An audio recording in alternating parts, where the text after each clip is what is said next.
Done. Good afternoon, and thank you everyone for joining us today for this webinar where we talk about the future of India's first jobs. I'm just going to give half a minute more for everyone to log in, and then we get started. And while we wait for that, just a few housekeeping points around standard webinar rules. I think all of our attendees are going to be on mute throughout the webinar. The chat box is open, so please share your questions as we go along, and we'll try and address as many as possible towards the end of the session, time permitting. Okay, I do now have an official go-ahead to start off. So with that, let me just formally begin today's session. The team at GI is kind of deliberately brought together leaders from diverse sectors today at this session. What we felt was that the nature of first jobs will vary across different industries that these leaders represent today. But the questions around hiring, developing, enabling young talent are more or less common across organizations. And to discuss that today, we have an esteemed panel with us. We've got Preeti Ahuja, who's Global CHRO at Haspower. We've got Divakar Pulkuri, who's People Partner for India at Astellas Pharma GCC. We've got Kamra Chinnathambi, who's heading HR for XCMG Manufacturing. And we've got Subramanian, who prefers to be called Subbu, heads HR at Sri NM Electricals Limited. They bring in about decades of HR experience, diverse industries and backgrounds that they've covered during their HR journey at this point of time. And I'm pretty sure they will have some interesting perspectives around where they see this emerging trend of around how first-time jobs are changing, drastically over the last 1 decade or so, and how it's intending to change over the next few years as well. So before we actually get to the crux of the matter, let me set the tone with a little bit of nostalgia. How many of us here, we've already got about 100 plus participants at this point of time. I know some of them will be first-time job seekers, but for all of those who are at a corporate workplace, how many of us remember our first job? And I suspect a lot of us do, because a lot of us remember the first time that we worked in, we walked into an actual professional workplace, not sure what to expect, not sure whether we are wearing the right clothes. What do we say? How do we greet somebody? Do we say sir, ma'am? All of that kind of things, questions in our head. We're quietly hoping that we'll get through the first few days and weeks without making too many blunders, just quietly get through and learn as you go along. And if we're being honest, most of us were not typically job ready in the way the term is being used today. We were not expected to arrive as professionals, to be honest, but we learned a lot by observing people sitting next to us, looking at how people interacted with, peers. We made mistakes and we were guided by our managers and colleagues. It was kind of a collaborative journey, if you have to put it that way. And for a lot of us, it was not where the first job was never where we arrived as professionals. It was where we started becoming professionals. We started our first journey there, or our first steps, baby steps towards becoming professionals started at the first workplace. And that's why I think the conversation on the future of where today's India's first job lies is very, very relevant, because a lot has changed over this period of time. If we look at, last published numbers, India's got the largest graduate population entering the workforce today. And we overtook China, I think, about a year and a half back. Now, this is not a once in a decade kind of a scenario. This is a demographic trend which is here to stay well into the next decade or so. We are going to be producing India's largest graduate population year on year for the next foreseeable future. The next person or the next country expected to take over has a good 15 years to 18 years before, that happens. So we are here with this demographic dividend, whether we like it or not. But whether this becomes an economic advantage for us is going to be dependent on whether young people can make that successful transition from classrooms into workplaces at this point of time.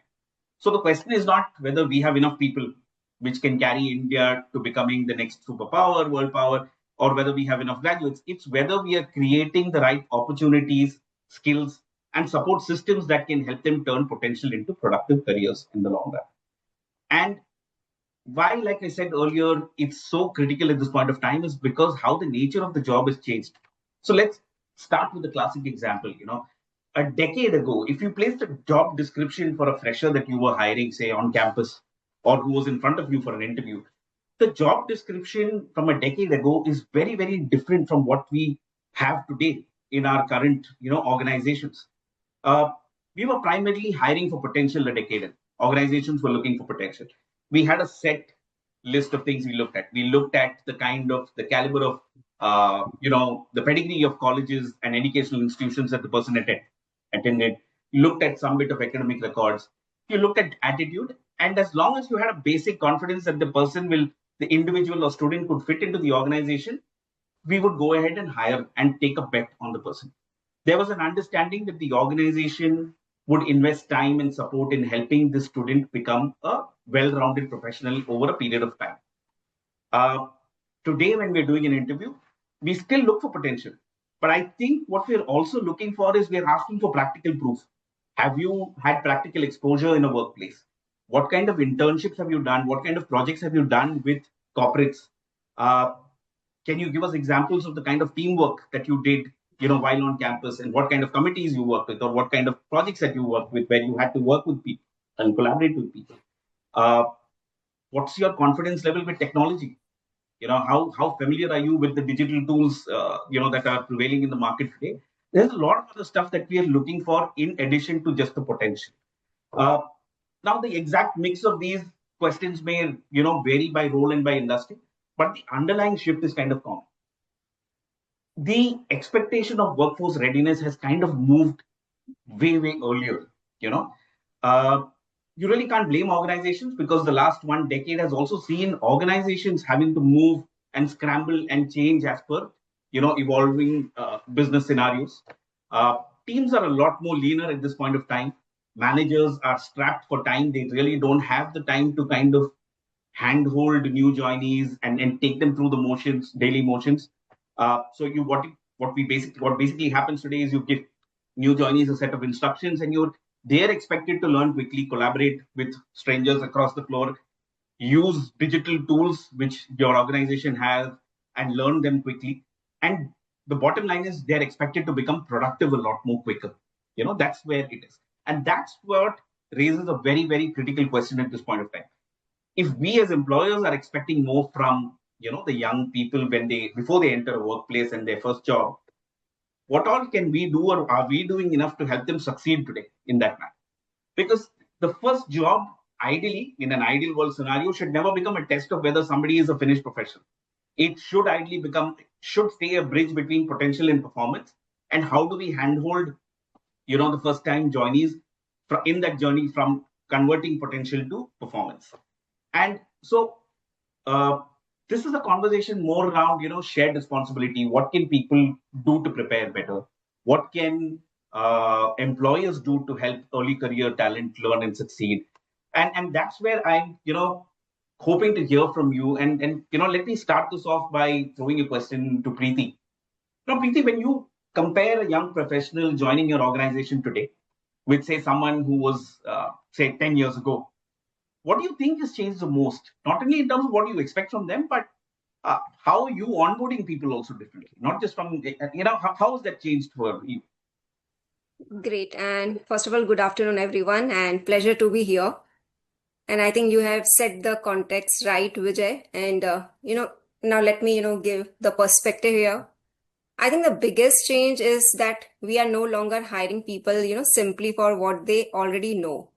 We are hiring them for how quickly they can learn, adopt, and create value in the changing environment today.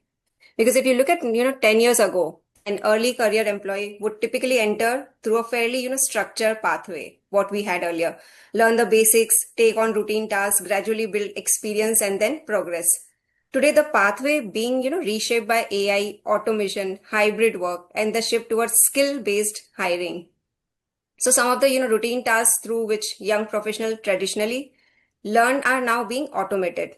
So we have to give them opportunity to build judgment, problem solving, and business understanding much earlier in their career today. And at the same time, like the definition of a strong candidate has also changed now, because a degree or a particular qualification can provide context, but it is no longer the complete picture here now. So what we do, we increasingly, look at demonstrated skills, like whether the candidate have a learning agility, have a growth mindset, how good in influence and skill, adaptability, and the ability to work with technology. So this has become the criteria today when we are, looking at students who are joining now in the organization.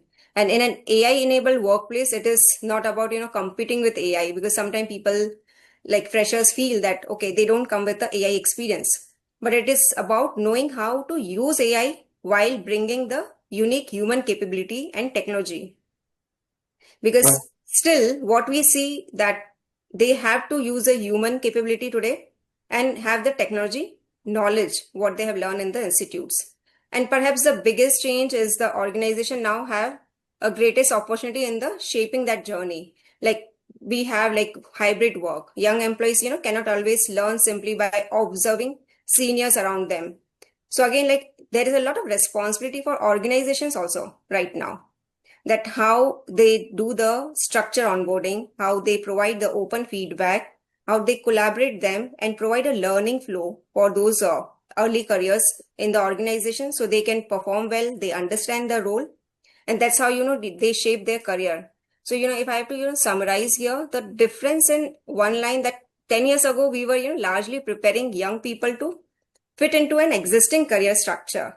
Today, we need to, prepare them to navigate and actually help shape a career and workplace that is continuously evolving. So it is, it is both like organization and early careers work together to shape the career.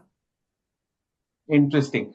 Uh, you highlighted the difference between what we expect at entry and what you said, who's a strong candidate, say 10 years ago versus today. And I'm going to use that particular point itself to, move the conversation to Kamraj. Uh, Kamraj comes in from an industry which is, not so glamorous. He comes in and he heads HR for a manufacturing firm at this point of time. And I want to ask you, you have a lot of young engineers and diploma holders who, join the workforce, and these are their first jobs for them, and they're coming to a manufacturing workflow. What kind of gaps do you see today, vis-a-vis, say, 10 years ago in this? Is it just technical knowledge gap that you're seeing, or are you seeing skill based around, or behavior based gaps as well around discipline, problem solving? Where do you see the biggest gaps in your sector right now? Yeah, very good afternoon and good afternoon all. See, manufacturing sector is entirely different. Okay, another 5 to 10 years. Okay, it is very difficult to get the right people for the right job. It is very difficult. Okay, this is point number one. Point number two is the from the college or any diploma institute, when the people are coming from the press mindset. So in the 3 years or 4 years college or the diploma course, they entirely their mindset is totally free from the home and the colleges also. When they are entering to the organization, the mindset is expecting the same thing in the organization also. Even as a tea break or lunch break, they are sitting and chatting with the friends and other things. Okay, and what the organization is expecting from we cannot expect within the day or within a couple of months. Okay, within the 6 months, we have to set the people for what we want. That the manufacturing sector is required. So first thing is the gap is between the college and the entering into the new organization, the mindset. And second thing is the knowledge about the technical. But we are studying in the book, okay, 2 into 2 is equal to 4. Like that, we studied. And when we are entering to the manufacturing sector, the entirely mathematics is totally different. When we are applying to the machine and other process, it is totally different. Okay. But they should understand the basic things. And third thing is the communication. Okay, the communication for the manufacturing sector is very, very essential, and it is very required for the communicate to the superior or the communicate to the co-workers. Okay, this is very the three things is very important for us, and it is very normal. And nowadays, it is very big gap on that. Okay. Interesting. And so that's a useful distinction actually between what you said about technical knowledge, between theory and applying it consistently in a workplace. What you study in textbooks may not necessarily be how it translates once the moment you enter. And I think it's not just that. I think happens across the board, not just with manufacturing.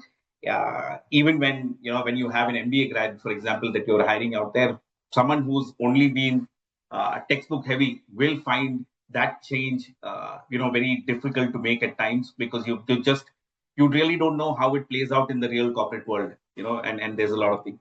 uh, you know Moving the spotlight to Subbu, how do you help young employees today in your organization from simply, you know it's one thing to give them tasks. You give new joinees saying that, okay, learn on the job, give them a task to complete.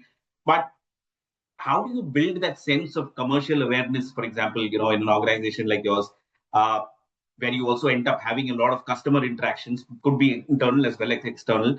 A lot of these first time graduates have never really worked before or do not have work experience, and they need to start behaving maturely. And how do you help them take on that ownership? What do you think that your organization probably does well? I think you're on mute, sorry. Yeah, thank you, Vijay. You are posing a question which is very high level of, contextual in nature. Yeah. So when I look at it, before even, coming to the point, which you asked, I just wanted to, top it up, something, what, Preeti was suggesting, as well as, Sure. something Kamaraj just, explained. So one thing now I'm seeing a major change, which has happened across industry, right? The way, we are looking at, the specs, which we are keeping at, to view things, right? So simply put it, the level of, competitiveness, which is required to be there, what was there earlier and what is there right now, see change. Okay. One example I can share it from my previous experience in my company. I was with the Welspun Group. So from day one, we used to, communicate to, people, right? Whether they are, freshers or, experienced professional coming from, different company. We used to say that, we don't compete with, companies in India, right? We compete with Japanese, we compete with, Germans, we compete with, Americans, where the technology, the quality aspects, which are always, seems to be at a higher end.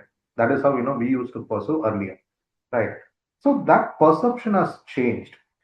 The people, especially young people coming into, job market, they're already, having the kind of, digital, literacy. Yeah, if you want to say the awareness and at least, to some extent, usage of, the latest tools, which are which are available. What we are doing is, we are learning on the job. So that is a different pace of, uh, learning, which is there for, people like us. But when I'm looking at, scenario at my home, my son is, much more, well versed with, using, ChatGPT, cloud and all. So he is doing an engineering. So even if I have some that, I myself an engineer, but old engineer. I did my engineering somewhere in 99. So a lot has changed. Okay. Uh, so people are coming with that kind of, technological, awareness. They know, what is there, what is going on. So that is a positive aspect, which we need to, definitely need to be aware of. Okay. So what can be changed? So in this, so change, perhaps, we can refer it to, mindset. How that, people can be, easily, aligned. So the transition from, classroom to workplace. So it's a change of, mindset. When people are there in the classroom, we believe many a time, what I've noticed is we perceive that, people are not ready, right? People are aware. People are, young people, especially, coming out of the college, they have some kind of, awareness, what to be, delivered, right, in the workplace. Nowadays, the kind of, internship, the kind of, projects, young engineers or, people are doing. I'm not talking about, overall 100% that reach. Of course, we still have, scope, improve on that reach. But majorly, what I observe, is something that, people have, some kind of, awareness. We need to, do something where people would be, comfortable to, transition this, process. That has to be start from, your induction itself. So that is where, you need to communicate. So the clarity in which, you provide the communication. So what is expected from the people? So what is the ownership? So what are the golden standards? So what could be followed? So these things need to be completed, and it is not that kind of micromanagement. People are now, the young people especially, they do not want to be micromanaged, right? So responsibility is given, right? So you need to monitor, not to micromanage. This is what something which has been which was a clear feedback comes from the batch of engineers we have hired few years before. Okay. Okay. So people are ready. Okay. So for that, what we need to do, we need to change something. What need to change? The change element also changing over time. What is supposed to be changed 5 years earlier, that is not the scenario now. So that adaptation is there from the organization side, right? So we need to be open. From the company side, yes, we need to be open. Of course, the expectation is on the both the sides, right? The young people also need to be given some kind of hand holding. That is only at the beginning. Then accordingly, the transition can be smooth. See, I've seen a practical experience of managing a. Of course, I was in a Hyderabad for a manufacturing company, part of Wellspun Group only. We faced acute shortage of manpower in a particular period for about 8 9 months. Middle and senior management level was at what is expected was 78 people, but we are hardly 7 8 people. That Okay. entire plant was managed by trainees, apprentices, right? So people were given the responsibility, right, and they were being monitored, not micromanaged, right? So they realize the moment you put the people on the job, right, and clearly explain them what is expected the outcome, what are the golden standard. That is when you'll be able to do the transition of ownership also. Okay, so there are a lot of aspects which we can do. The final thing we need to allow people to make mistakes, right? Yeah. Should not be, yeah, should not be a a point which can be taken in a very hard way, right? So Wellspun Group chairman Mr. Goenka, he used to say, allow people to make mistakes. If the person is doing something, then he tend to make mistakes. That means he is doing something, right? So better to do something than to sit at idle, right? So that is a scenario which we need to create. Many corporates are already doing a lot. Okay, the only gap what I'm seeing is realization of the change of needs, right? So that is where we need to put in effort from the company side, right? That I would still say that some improvement is required to be done from the company side. New We joinees, young we'll come to people. that. We'll come to that. Yeah. Correct. Young employees, and new joinees, trainees, or whatever you want to call it. Alignment is alignment is not there from day one. We need to bring that alignment. Right. It's not just about policy. It's not just about only HR. It is about everyone in the system, and everyone need to take responsibility to make this alignment happen. And it used to be a very lengthy process earlier, and now the pace also has changed. The competitiveness, of course, that leads to change of pace. Business are doing much faster. The technology is also developing in a exponential way. I would say that enhancement is happening. So at some level, technology adaptation is easier for young minds, young people. And what is need to be adopted is the way in which they need to perform their duty. There, everyone need to put in their efforts to make it happen. Got it. Sorry, Preeti, you had your hand up in between, before. So Yeah. No, completely agree what Subhu has shared, but just one practice, just want to add here. Like earlier, we used to have mentor-mentee as in, program. Now the change has happened with reverse mentoring. So what in our organization, we are yeah. ensuring that our senior leadership team or leadership people also, learning from this young professionals. So again, there's a lot of changes happening in the workplace. It's just not we are working the same pattern. We are also ensuring that there is a learning going with both the ways. Interesting. Yeah, good to hear. Yeah. So, I'll come to you, Diwakar, now. We talked for a lot of these people, it's the first time that they are, working in global, highly digital environments, and you come in right now with, from a global capability center. What does work readiness mean beyond the functional knowledge that is out there? I mean, what helps first time employees become effective when you're working in a capability center where you are working across geographies, functions, the digital systems that you have to adapt to, and different communication styles as well, because you're speaking to internal stakeholders also in a large way. Uh, what does work readiness mean? Yeah, first of all, thanks Vijay for having me here. It's a pleasure being here in midst of such a great talented people. Yeah. So coming to your question, Vijay, one of the things that, especially the global capabilities centers that are getting established here in India, generally, when global capability centers recruit people, they recruit people on experience basis. So 95% of the employees in global capability centers are experienced candidate, especially.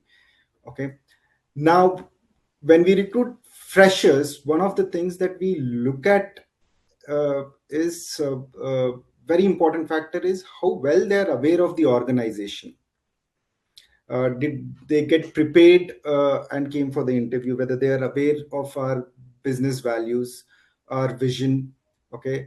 Have they read about the products that we sell and things like that? So I would recommend to all the freshers basically that you need to be uh, you need to understand the business context of the organization that you're uh, planning to apply for, which is very important. The other thing is work culture. The work culture is little different from the Indian organizations, because most of the Indian organizations, they have set timelines, okay, because our geography is entirely different. We work with across borders. So it is also important that an individual should be adaptable to the time zones, which is very important, because the time zones are totally different. You cannot tell that I cannot work in night shifts or I cannot work in evening shifts and things like that. So that is very important. The second thing, the third point is your comm skills, basically your communication skills plays a very important role over here, because especially at GCC you might have to deal with global partners also. Yeah. So when you deal with global partners, your communication skills has to be little high in level. So when I say your communication, I'm not talking, you need to have that fluency of Shashi Tharoor kind of a language, but yeah, you should be able to communicate in a way that the opposite person understands. Okay, you need to be very concise when you're talking to someone, and you need to know how do you make it vivid when you're communicating with the team and things like that. The other very important thing is the behavior aspect, because as an individual you must have been born and brought up in a different atmosphere, but when you join global organizations, your behavior plays a very important role. Even if you have a less skill sets, they will agree on it, but your attitude towards your behavior is very important. Okay, now when I talk about behavior, you need to be a team player. Okay, you cannot say that I would like to work individually, I don't want it anybody to micromanage and things like that, because micromanage is also a lot of times misunderstood. When somebody is trying to manage you, it means is actually trying to monitor and mentor you and or coach you basically. Okay, these things are very important, and every new joinee, every fresher should practice these things basically, but these are not taught in the colleges. There are few colleges basically who does this, but not every college does this. So my recommendation to all the freshers who wanted to apply, you need to have focus on these things, basically understanding the industry that you wanted to get into, have digital literacy a bit, not to the core, but yeah, at least a basic digital literacy is important, on the tools that you're going to use, on the tools that you have to work on, and try and understand also where you're applying what kind of uh, uh, technology that they use. So it gives you a little idea that you can also read about it and then attend for an interviews, Vijay. You know, apart from that, cross culture is also one thing which is very important, because you will be working with different functions and things like that. You need to also have a lot of patience for listening, okay, and Yeah. adapt to the changing needs basically, which is very important. We keep hearing about Gen Z that they like to do what they wanted to do, but it works, it is good, but I would also recommend that having a mindset that I can adapt, and I will adapt myself, or I will change myself according to the needs, according to the situation, according to the people that I'm working with, which is very, very important, Vijay. Correct. If I have to go back to my earlier example of a JD or a description from 10 years back to today, one of the most critical things, and especially I think this is must be this decade that's kind of crept in everywhere, is around the fact that, and it's impossible to avoid bringing that up in this conversation, is the advent of AI in everyday life and the expectation around it. A lot of the entry level tasks, and we see a lot of reports that talk about this as well. A lot of the entry level tasks and jobs which earlier generation learned on the job, are now being supported or taken over or automated via AI. My question to all of you panelists is that if a lot of this routine work, and we learned, let's put it this way, a lot of us, when we entered the workforce, we learned by actually doing a lot of this manual work. If a lot of that routine that used to help young joinees learn by doing is taken over by AI, how are we still going to help them build that confidence level and maturity and not second guess themselves? I mean, we're in a world today where you type out half a sentence and AI will try and give you 10 options on how to complete the sentence. That's the level at which we are working at right now. How do you see this playing out in the workplace? How do you see it playing out in your current workplace at this point of time? How are the new generation of workers in your workplace adapting to it, and how are you as organizations also making sure that people learn and they're just not 100% reliant? At the end of the day, you cannot just rely on a chat GPT output. You need to have the wherewithal to understand whether it's giving you a biased answer or it's giving you a clean answer. So Divakar, let's start with you. Yeah. So very good point and very vital point, Vasan. This is ChatGPT. Of course, ChatGPT or there are a lot of other Gemini or anything that you use is Copilot or Microsoft 650, whatever it is. There are plenty of ways to do it, but one of the key skills that everybody should learn is the prompt engineering, which is very, very important.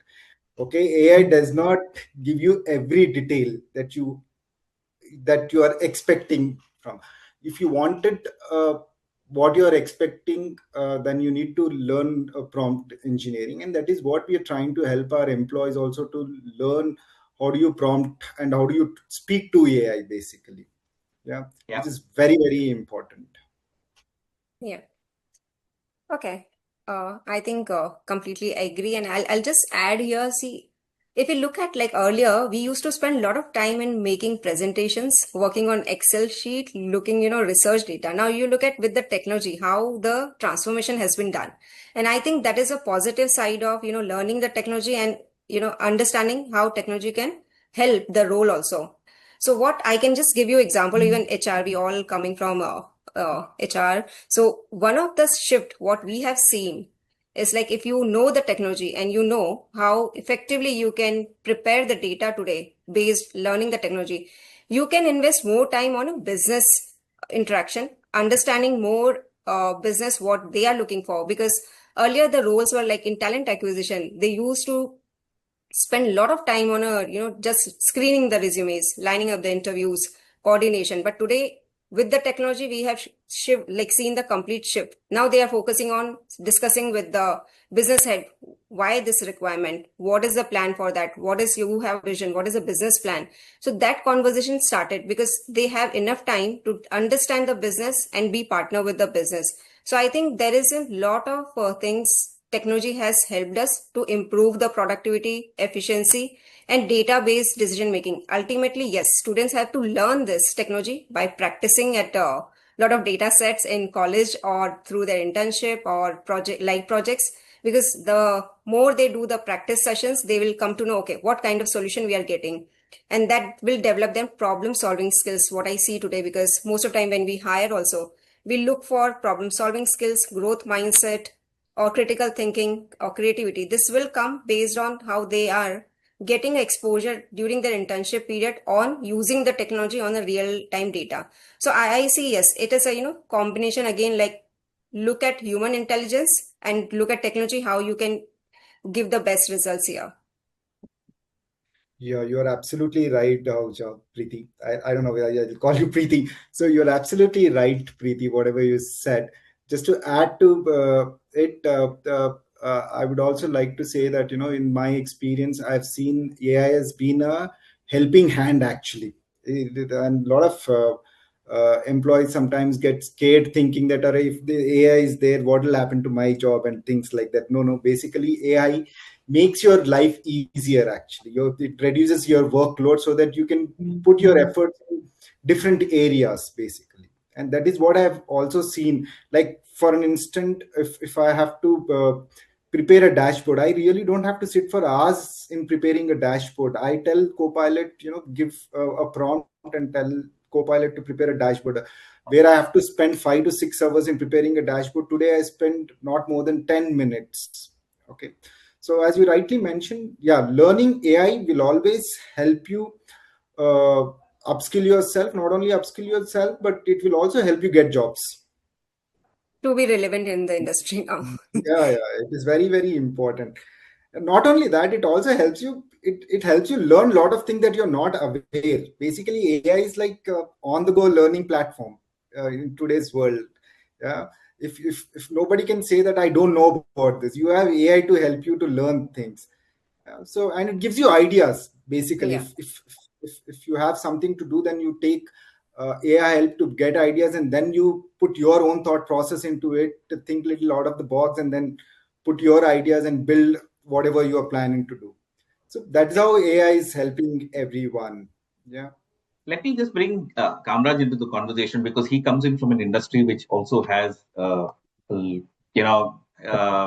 is a lot of emphasis, especially in the manufacturing sector, on sticking to processes, not trying anything out of the box or innovative. Where are you seeing this? Are you seeing amongst your new hires? Are you seeing like people coming in with innovative ideas, saying, "Okay, maybe AI said that I could do it this way," or are you still sticking to the standard guidelines that you have in a manufacturing setup? How does it work? Yes, Divakar said rightly, the attitude and the behavior of the people that is required for the manufacturing sector. See, AI can support for the 60 to 80%. Okay, the remaining 20%, which it is required for the any process or any the manufacturing sector or any systems. Okay, the remaining 20% or 25% it is required from the human only. Okay, the remaining 25%, what we should input give to the system, then it is 100% we can get the output. Okay, for the manufacturing sector, the people, what we are expecting from the youngsters, the new joiners or the new entry people. First, we are looking for the background of the persons, and the second thing is we are looking for the attitude. Attitude is very, very important. The attitude is correct. He is maintaining the behavior and other the things right way. Then we can get 100% achievement from the individual. Okay. So when we are hiring the people for any campus interview, first my opinion on that. First, we will see the background, where from he, and what is the background on his father and mother. Okay, how long he will be support for the organization. Okay, now the present situation is the GET or the diploma trainee. They are coming and they are joining within 3 to 4 months. They put the paper and they are leaving. It is very difficult to sustain our business and other things. For that, what my plan is and what I am expecting from the new generation. First thing is the ready to learn. Second thing is the attitude. Once the ready to learn and the attitude is correct, then they can go for it. Wow, interesting. Sorry, Subbu, you had your hand.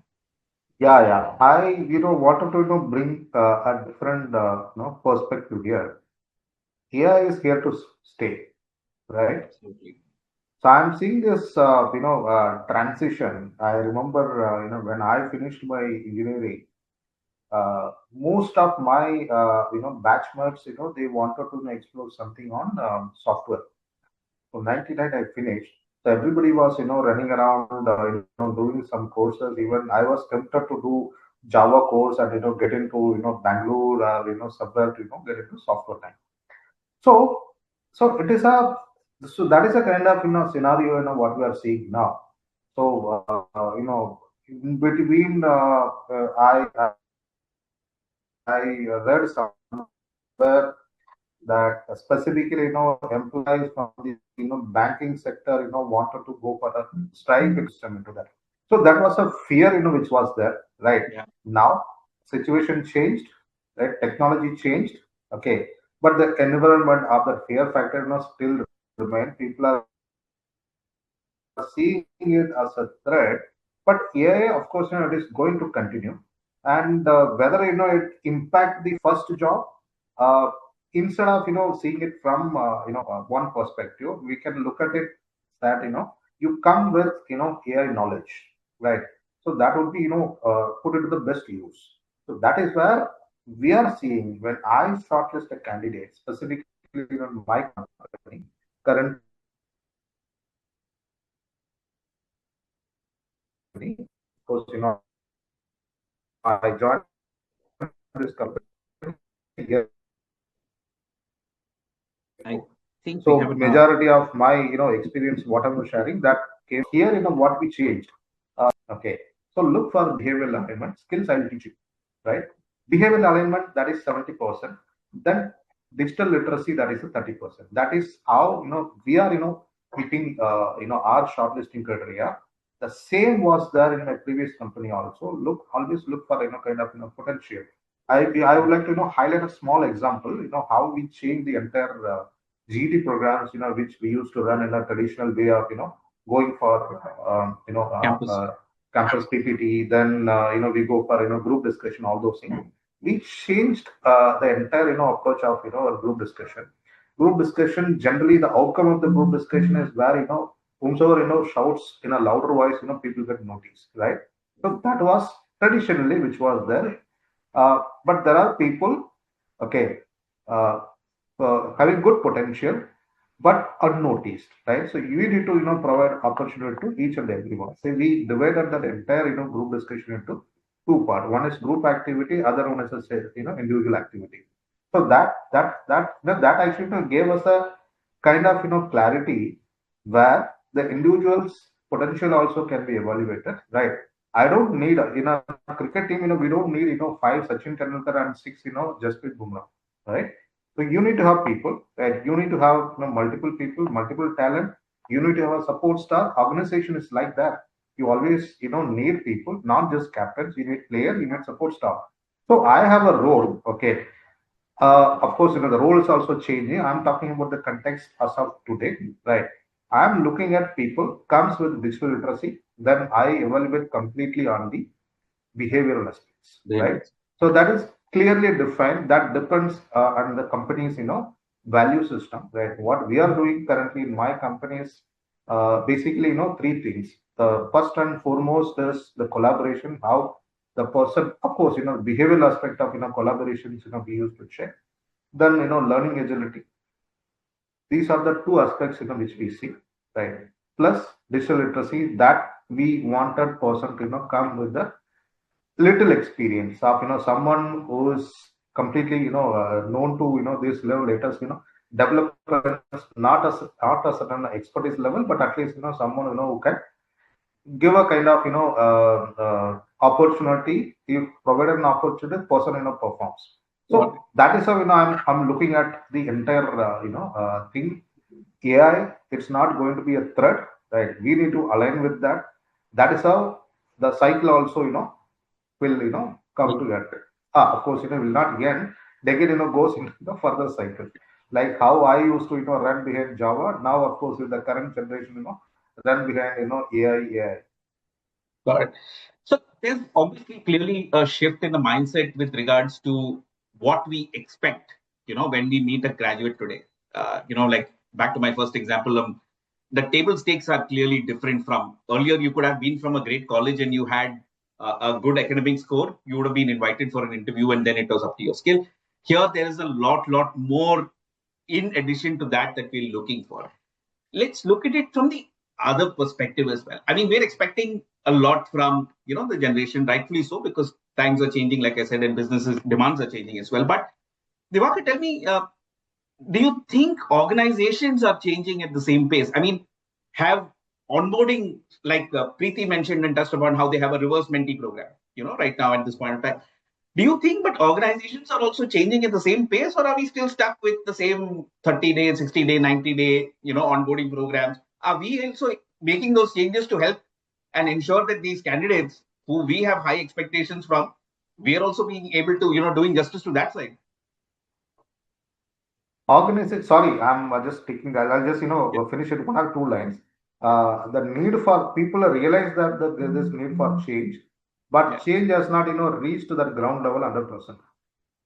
Yeah, I think others can continue. I do not want to So, Vijay, disturb the flow. yeah, Yeah. thanks. Vijay, a good question actually, which is a very, very vital question. Yeah, if you look at organizations, industry, still that 30, 60, 90-day plan is there. This is to help build the KT, in sense, knowledge for the new joiners. However, after this timelines that gets over, then comes the agile system into place. If you're not into that mode of learning or adapting to the pace of the organization, then you are in a challenging position. Okay.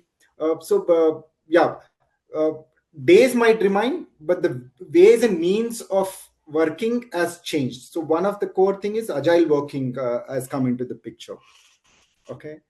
So if I think I recommend that all the freshers or even experienced people should start working on this agile models or the Scrum models, which is very, very important. Yep, pace is changed because the competition is so harsh in the industry that today you do something, there's something else somebody else is doing and capturing the market. Yeah, is already there. Now the expectation from the organizations is like we need to be quicker than others. Yeah, absolutely. Yeah, sorry, you had your hand up.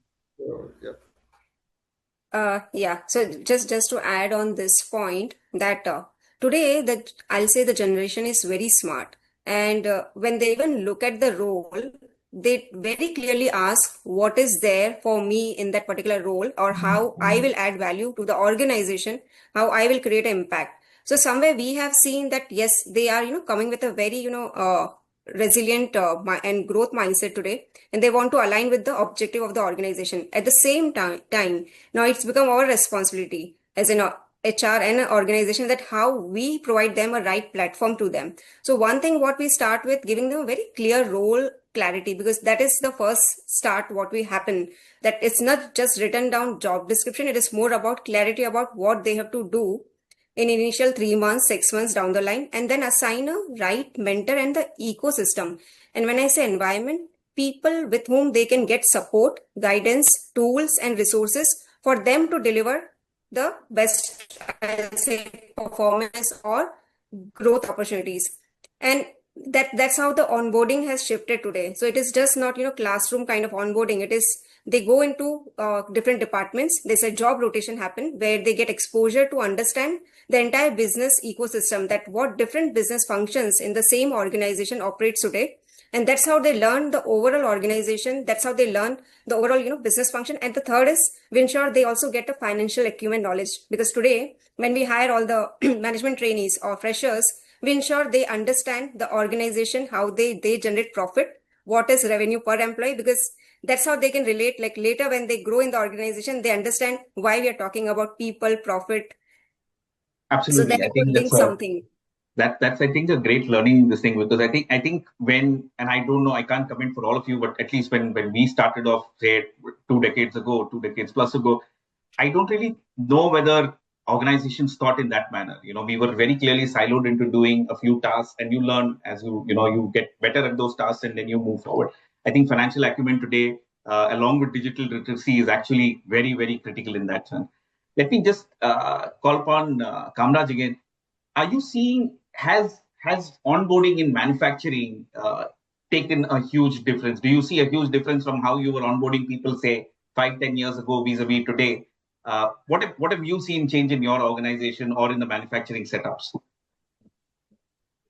Yeah, Vijay, the basic thing before 10 years or 15 years before, okay, the people are searching the job. Okay, the college students or the diploma candidates, they are the searching the job and where the companies are there and how any support, any recommendation is there like that. Now all HRs are searching the candidates, The other the way right around. candidates for the even not only for the manufacturing sector, all sector they are searching the right candidate for the right the requirements. Okay, first thing. Second thing is the nowadays when we are going for the recruitment or something. Okay, and it is very difficult to get the right people for the requirement. Okay, the onboarding system. Once the 10 to 15 years, once you join and directly you go and work with your supervisor or the manager, they will give the job. You take this and you put it here like that. Okay, nowadays the people, the mindset is totally different. Immediately joining and when we are asking them to you do this job, okay, immediately, then they will not ready to do it. So I will say they will sit and they will discuss with the people, and they need some support for the people who already working in the organization. So for that, the onboarding system in manufacturing sector, for a GET, before we have a 3 years, okay. See, rightly, Britti said from the department to department, 3 months one department, another 3 months another department. They can understand. Then they can decide which department they want. Okay, like Right. that we have a onboarding system in for GT, and nowadays we change the entire system. When we are going for the hiring setup itself, we are asking, okay, you are a MBA student in the finance, which department you like to work? Okay, then they will say HR or something. Okay, then we are asking some different question whether they will do the HR job or what. Okay, once they agree and once they are ready to learn and they are ready to do the job, then we are giving the opportunity for them. And it is okay for the management level. And what about the operations level? Operation level, we are giving the 15 days onboarding training. First is the safety. Second is the process and what is the S&OP and other things. And third thing is the what is the manufacturing setup we have and what how many units we have and what are the product. That and all we are giving the 15 days training, the initial stage. Then the onboarding process is going. Okay. And you know, I think we're almost at the top of the hour. But if you have to leave, if all of you have to leave, say, job seekers and people who are entering the workforce for the first time with, with a line or two of what to watch out for, it's very evident that the business landscape is changing, across industries at a very, very rapid pace at this point of time. Let's face it, a lot of, businesses themselves are scrambling and then trying to put systems and things in place. Uh, when you have a candidate who's entering the workforce for the first time, what advice would you give them in today's times? In say, like I said, about 2 decades ago, we were all told that please listen to your seniors, learn from them, watch what they're doing, and try and replicate what they're doing, and that's possibly was the best path to being successful in your careers. What do you think today's generation needs to be told? If all of you can just summarize maybe in 1 or 2 sentences, what do you think is going to be the mantra? Yeah. Okay. So Vijay, let me, Yeah. start here. So one thing is, I think that is for early careers, and that would relevant for everyone who is looking for employment. It's learning agility. Like today, we are talking about learn, relearn, unlearn, and that is very much relevant for the even younger generations. That how much they come prepared for learning, adaptability, and flexibility, because today the job roles are changing in every 3 to 6 months to 1 year down the line. So they have to be agile enough to adopt with the changing workforce scenario today, and again learn, relearn, and unlearn, and that will continue for everyone. That's what we have seen in the practice now. So when they join today, maybe the roles will not be there after 1 year, so they have to flexible now today. And that is what one advice I will give here. Okay. Yeah. Sorry. Yeah. Yeah, please. Sorry, Subbu. Thanks. I think Preeti has put across things very rightly, actually. You need to be really, really flexible in terms of your mindset of on uh, becoming more agile towards the changing needs of the business. Okay, you cannot say I've joined the organization thinking that I'll become an engineer. I mean, I'll work on some digital platform or things like that. Okay, today they might take you for one particular task, and tomorrow they might ask you to shift into a different function basis the business requirement. And you need to be adaptable and flexible to move across the functions. And moving across the functions will also help you gain a lot of knowledge in couple of years, and then your profile becomes more acceptable with many industries. Like I come from a retail background, okay, from operations, then moved into training, then moved into talent management, then moved into learning and development, then got into core HR in India. Then now today, leading HR for multinational organization. The entire thing is different. I mean, the concepts are different over here. From KRS, I got into OKRs. KRS year-ending appraisal. Today, every month we have appraisal happening. So you need to be prepared for it. I think all the people on the group are they have the advantage of talking to us and getting this knowledge so that they can be prepared. Earlier we didn't have nobody to tell us that you need to do this, because of which we have lost couple of jobs also. Okay, now we know it, what is the right way of preparing your mindset. Actually, passion is there, you need to follow your passion, there is no doubt in that. Be flexible in your passion also towards it. I'm not trying to demotivate, but yeah, if you're in need of a job, if you really wanted to grow your career, then be flexible in your passion.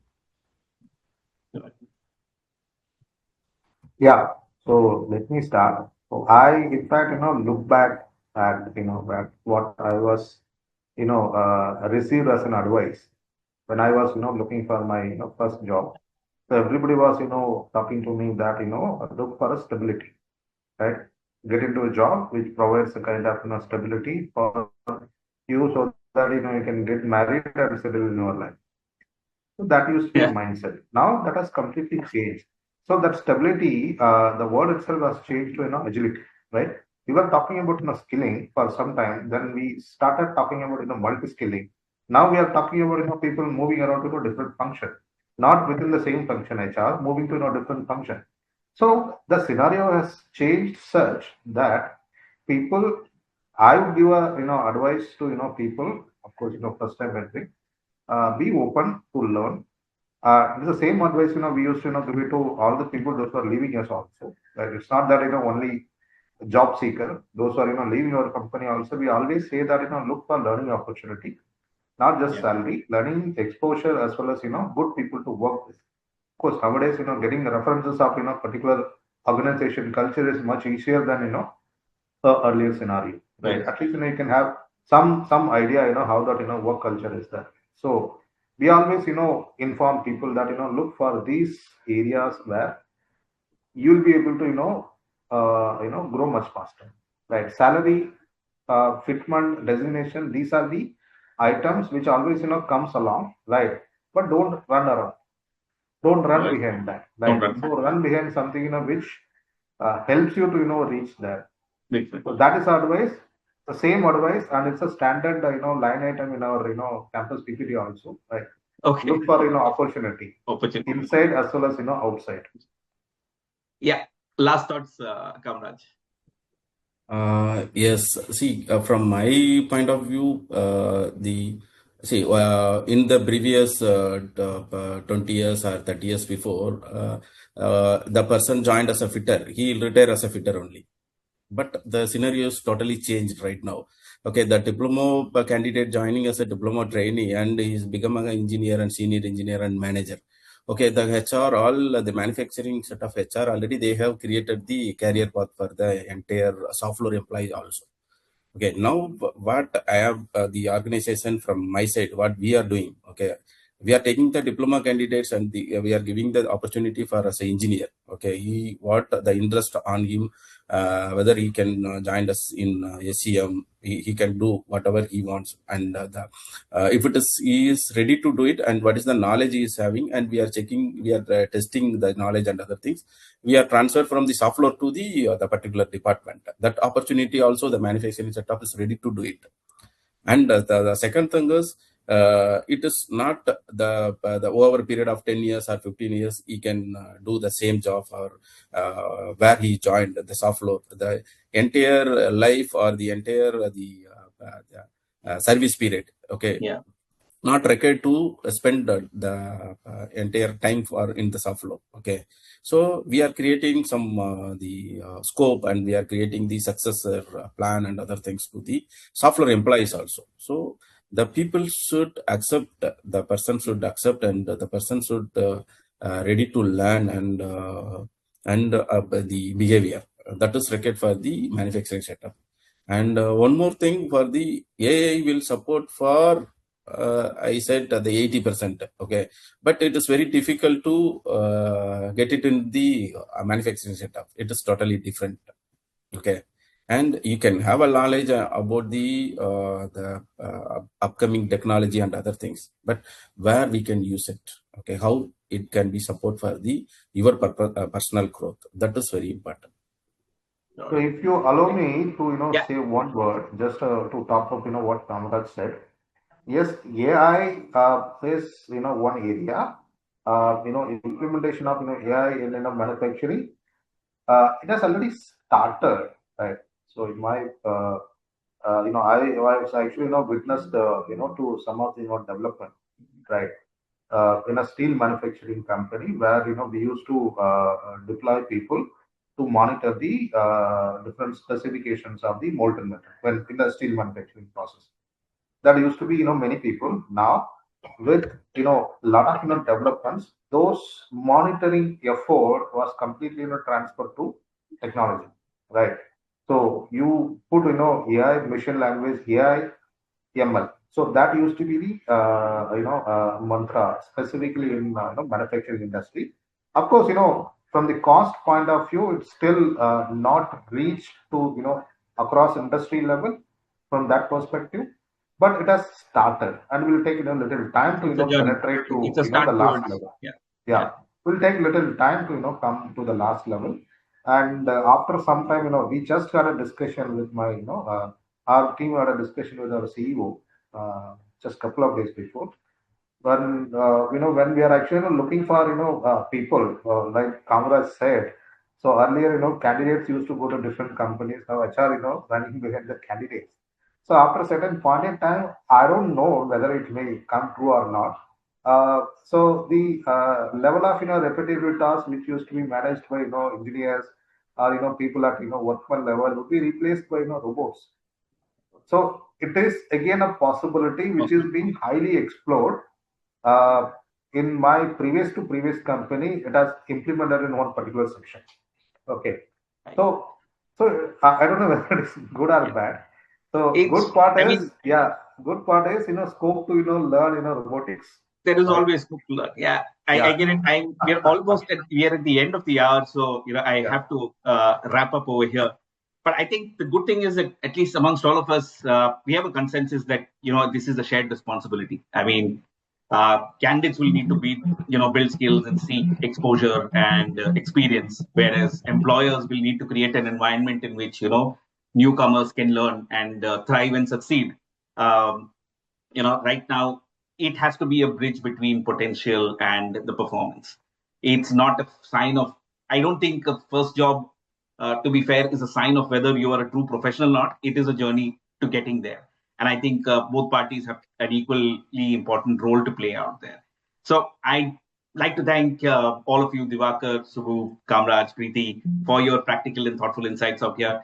Thank you to the GI team for organizing this, and to all of you in the audience for contributing. Uh, Thank you, and till we meet again. Thank you. Thank you. Thank you. Thank you so Thank much. you, Thank you everyone, all. for Thank you. connecting. Thank you, Vijay. Thank you, everyone. Yeah. Pleasure connecting with you all. Yeah. Have Thank a you, good everybody. day to everyone. You too. Thank you. And Onam wishes to everyone.